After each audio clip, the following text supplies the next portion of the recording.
وباء ابتليت به هذه الأمة، وباء خطير.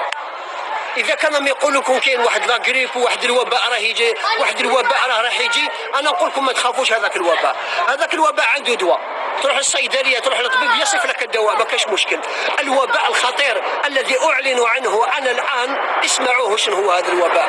أعظم وباء تعيشه الأمة، عليكم السلام ورحمة الله، أعظم وباء تعيشه الأمة اليوم هو موت القلوب، قسوة القلوب أو موت القلوب.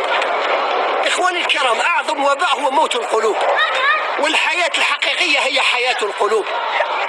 الحياة الحقيقية هي حياة القلوب. ألا وإن في الجسد مضغة إذا صلحت صلح الجسد كله، وإذا فسدت فسد الجسد كله، ألا وهي القلب.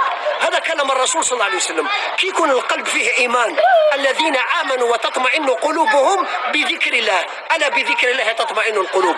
في بعض الأحيان الإنسان تقول له لا تاكل، يقول لك ما ناكلش شبعت، تقول له كليت، يقول لك ما كليتش، يقول لك منين راح تجوز هذيك اللقمة؟ لأنه القلب تاعو كيما يقمر. القلب هو اللي ياكل، والقلب هو اللي يحب، والقلب هو اللي يكره، والقلب هو اللي يرقد. شحال من انسان قلوب وموتها. ايها الاخوه الكرام، ماذا اقصد بقسوه القلوب وموتها؟ حتى ربي سبحانه أشار في القرآن فقال: ألم يعني الذين آمنوا أن تخشع قلوبهم لذكر الله وما نزل من الحق ولا يكونوا من الذين أوتوا الكتاب من قبل فطال عليهم الأمد فقست قلوبهم وكثير منهم فاسقون. ما عندناش غير على الدين، على بالكم غير على الدين تاعنا، ما عندناش. الشرك بالله والقباب راهي دايره حاله، ما عندناش غيرها. واحد ما سجل شارك فيديو يحذر من هذا الشرك. البدع راهي دايره حاله، وصلت امه محمد صلى الله عليه وسلم دير ذكرى مولد النبي صلى الله عليه وسلم، ديروا لانيفرسير تشبها بالنصارى، ما عندناش غيرها. واحد ما دافع على النبي صلى الله عليه وسلم.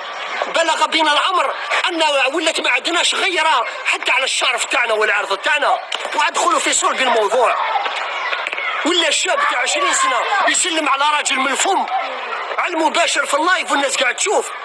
ما كاش غير على هذا الدين، ما كاش غير على اولادنا. هذو راح يفسدوا لنا اولادنا، لان اولادنا كاع عندهم هواتف نقاله. وبلغ الامر بالنساء متزوجات دير بيبليسيتي تاع المراهم تاع لي بوماد تاع الاستيتيك وهي عريانه متبرجه في دارها في الصالون، ولا راهي ماناش عارفين هكذاك، والزوج تاعها في الدار دير اشهار للمنتوجات تاع لي بوماد تاع الاستيتيك، متبرجه عريانه ورجلها في الدار. واحده اخرى تبيع الملابس، تبيع القش، متبرجه لباس يعني تلبسوا المراه غير كي تكون مع راجلها.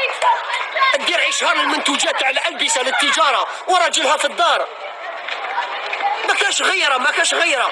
عندنا غير على كره القدم، عندنا غير على السياره تاع